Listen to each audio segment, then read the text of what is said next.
Today, we want to ask you something personal.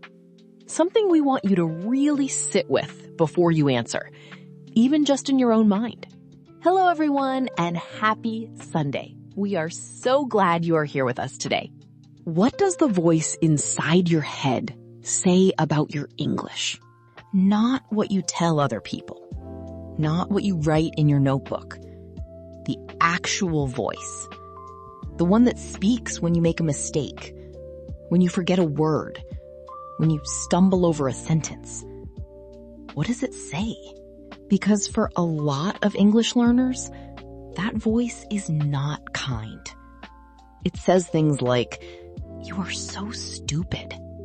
Why can you not remember this? You have been learning for years and you still cannot speak properly. Everyone else finds this easier than you do." And if you heard someone speaking that way to a child who was trying to learn, you would immediately say, "That is cruel. That is not helpful. That child deserves better than that." But somehow, when it is the voice inside our own head, we accept it. We believe it. We repeat it. And today, we want to talk about why that voice exists, what it is doing to your English progress, and most importantly, how to change it. This episode is for every learner who has ever been their own harshest critic. And that is almost all of us. Tell us in the comments, what does your inner voice say about your English? Be honest. We reply to every single one. Subscribe to Real English Podcast for a new episode every single day. This is your Sunday episode, and it might be the most important one we have made. Here we go. Self-talk is the continuous stream of thoughts and words running through your mind about yourself and your abilities. It is the narrator of your inner life, the voice that comments on everything you do, including your English. And most people do not even notice it. It runs in the background so constantly that it becomes invisible, like the sound of traffic you stop hearing because it is always there. But invisible does not mean harmless. Research consistently shows that self-talk has a direct and powerful impact on performance, confidence, and learning speed. What you say to yourself about your abilities actually shapes those abilities over time. So it is not just feelings? It is actually affecting how quickly you learn? Directly. Here is why. When your inner voice says, "I am terrible at English," your brain hears that as a statement of fact. And the brain has a powerful tendency to look for evidence that confirms what it already believes. So it starts noticing every mistake and filtering out every success.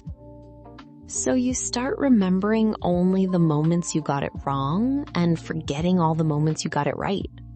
Exactly. And over time, that selective memory creates a completely distorted picture of your actual ability.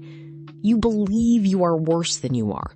And that belief causes hesitation, avoidance, and eventually, the very failures it was predicting. It becomes a self-fulfilling prophecy. The most precise description. Negative self-talk does not just describe your limitations, it creates them. And the reverse is also true, which is what makes this topic so important and so hopeful. Have you ever noticed your own self-talk about your English? Think about the last time you made a mistake. What did that voice say? Take a moment and really listen to it, because you cannot change something you have not noticed yet. And noticing, truly noticing the voice inside your head is the first and most important step. Why do so many English learners have such a harsh inner voice about their abilities? Where does it come from? Most of the time, it comes from our early experiences with learning. Think back to school, to classrooms where mistakes were corrected publicly, to moments of embarrassment when you gave a wrong answer and felt the heat of everyone watching. Those moments teach us that mistakes are dangerous, that being wrong in front of others means something bad about us. And so we internalize that external critic. We take the voice of the strict teacher, the laughing classmate, the embarrassing moment, and we install it permanently inside our own minds so that it can warn us before we even try, so that we never have to feel that public embarrassment again. The inner critic is actually trying to protect us. That is such an interesting and almost compassionate way to see it. It is genuinely trying to protect us. It says, do not speak, because if you speak, you might be wrong. And if you are wrong, people might judge you. It believes it is keeping you safe. The problem is, it is keeping you safe from the exact experiences that would actually make you better. It is protecting you from the very thing you need. Perfectly said. And understanding that the inner critic is a misguided protector rather than an accurate judge changes everything about how you relate to it. You do not need to fight it. You do not need to silence it. You need to thank it for trying to help and then gently tell it that you are going to speak anyway. That is such a different relationship with that voice than most people have. Most people either believe it completely or fight it constantly. And both exhausting. The third option, understanding and gently redirecting, is where the real healing begins. So, what does healthy self-talk actually sound like for an English learner? What are we trying to move towards? Let me give you some direct comparisons. Listen to the difference in these two voices and feel which one you would rather have as your constant companion. Voice 1, the harsh critic. I made a grammar mistake. I am so embarrassing. I have been learning for 2 years and I still do not know this. I will never be fluent. Voice 2, the compassionate coach. I made a grammar mistake. Interesting. What can I notice about that? I have been learning for 2 years, and mistakes are still part of that process. Every mistake means I attempted something. That is exactly what learning looks like. The same event, completely different internal response. And the compassionate coach version, does it sound weak to you? Like making excuses? That is what people worry about. They think, if I am not harsh with myself, I will get lazy. I will stop trying to improve. But the research actually shows the complete opposite. Self-compassion, treating yourself with the same kindness you would offer a good friend, is directly linked to higher motivation, more resilience after setbacks, and faster improvement. So the kind voice is not the soft voice. It is actually the more effective voice, the most effective voice, because the harsh voice makes mistakes feel catastrophic. So you start avoiding situations where mistakes might happen. And when you avoid mistakes, you stop growing. The compassionate voice makes mistakes feel like data, useful information on the way to improvement. So you stay in the game longer, you attempt more, you grow faster. So changing your self-talk is not about feeling better. It is about performing better. Both, but yes, the performance improvement is very real and very measurable. The kindest thing you can do for your English is to start speaking to yourself the way you would speak to someone you love who is trying to learn. 4 practical ways to heal your self-talk. Let us get practical. 4 things you can do starting today to begin healing the voice inside your head. Number 1, notice and name it. The moment you catch yourself in harsh self-talk, say to yourself, there is the critic again. You do not need to argue with it, just name it. Naming the voice creates a small but powerful distance between you and it. It is not you, it is a pattern, and patterns can be changed. Number 2, ask the friend question. Whenever your inner voice says something harsh about your English, ask yourself, would I say this to a friend who was learning? If the answer is no, you have found the exact place where your self-talk needs to change. Replace the harsh sentence with what you would actually say to that friend. Number 3, celebrate the attempt, not just the result. Most English learners only feel good about themselves when they get something right, but the attempt, the courage of trying, deserves recognition too. I spoke today even though I was nervous. That matters. I tried a new word even though I was not sure. That matters. The attempt is where growth actually lives. Number 4, create a new phrase for mistakes. Every time you make a mistake in English, instead of saying something harsh, say one of these out loud. That is interesting. That tells me something. I am learning. Good. I found something to work on. Say it out loud. Actually say it. Because the words you say out loud become the words your brain believes. The words you repeat to yourself become the world you live in. That is not just a nice phrase. It is genuinely how the brain works. Repeat something often enough, and the brain begins to treat it as reality. And the reverse is also true. Repeat a kinder, more accurate, more encouraging narrative. And slowly, steadily, that becomes your reality too. 3 real conversations. Listen, then repeat. Conversation 1. Recognizing the critic. Daniel, I made a mistake in a meeting today, and I have not been able to stop thinking about it. What kind of mistake? I used the wrong tense, something simple, and immediately I heard this voice saying, "How embarrassing! You should know this by now." That voice. Everyone who is learning a language knows that voice. The thing is, nobody else even noticed. The conversation just continued, but I was stuck on it for an hour. That is the inner critic at work. It magnifies mistakes to a size that nobody else even sees. You are right. The mistake lasted 3 seconds. My harsh response to it lasted an hour. That is completely disproportionate. And what did you learn from the mistake? To be more careful with that particular tense in future, which means it was actually useful. Useful information, not a catastrophe.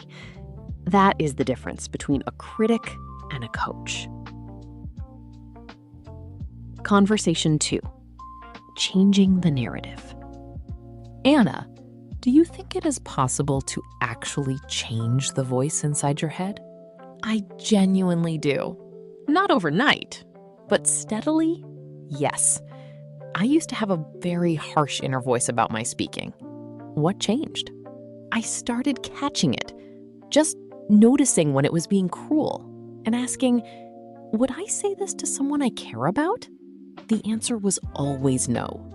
And that question, would you say this to someone you care about, created enough distance to choose a different response? Exactly. I could not silence the critic, but I could choose whether to believe it. And slowly, I started choosing not to. That is not weakness. That is one of the most courageous things a learner can do. Conversation 3. Speaking with kindness. Daniel, if you could give one piece of advice to every English learner listening today, what would it be? Speak to yourself the way you would speak to someone you love who is learning. That is it. That is everything. Because most of us would never speak to a friend the way we speak to ourselves.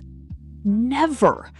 If a friend said, I tried to speak English today, but I made mistakes, I would say, that is wonderful that you tried.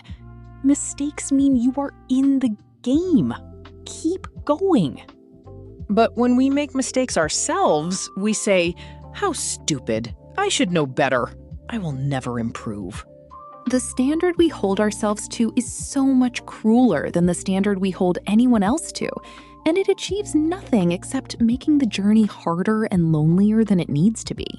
So the practice is simply be to yourself what you would be to someone you love who is trying. That is the whole healing in one sentence. Now, powerful words from today's episode. Let us quickly highlight some of the most powerful vocabulary from today's episode. Words that are genuinely useful in real English conversations about emotions and growth. Self-talk, the continuous inner conversation you have with yourself. My self-talk about English used to be very negative, but I am working to change it. Inner critic, the part of your mind that judges and criticizes. My inner critic is incredibly harsh about my pronunciation, but I am learning to notice it and not always believe it.